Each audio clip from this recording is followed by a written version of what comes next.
investment in corruption in Nigeria, and in the early 1980s could get more or less what he wanted from the Nigerian government.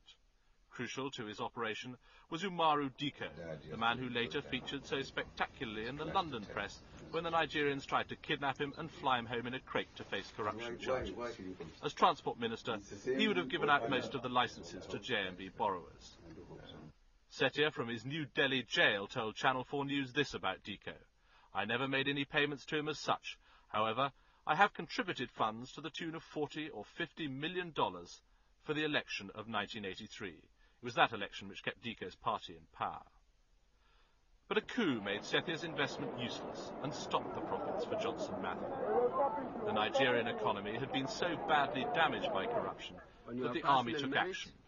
A group of officers led by General Buhari ousted the civilian government, and they declared war on corruption. Gentlemen of the press, the Nigerian armed forces could not stand idly by while this country was drifting towards a dangerous state of political and economic collapse through the continued ineptitude and insensitiveness of a political leadership who were apparently unwilling to change. We've established that Johnson Matthey knew in advance that the coup was going to happen, but the law of the city states that a military government is often good for business, so they weren't too worried. Perhaps they should have been. The army was serious about rooting out corruption at every level, from market traders to ministers. And most damaging of all for Johnson Matthey, they froze British money in Nigerian banks. Perhaps 100 million of that is owed to JMV. Soon after the coup, another blow. Setia was caught in a shipping fraud. He was found to have forged one of these, a bill of lading, the crucial document in shipping deals.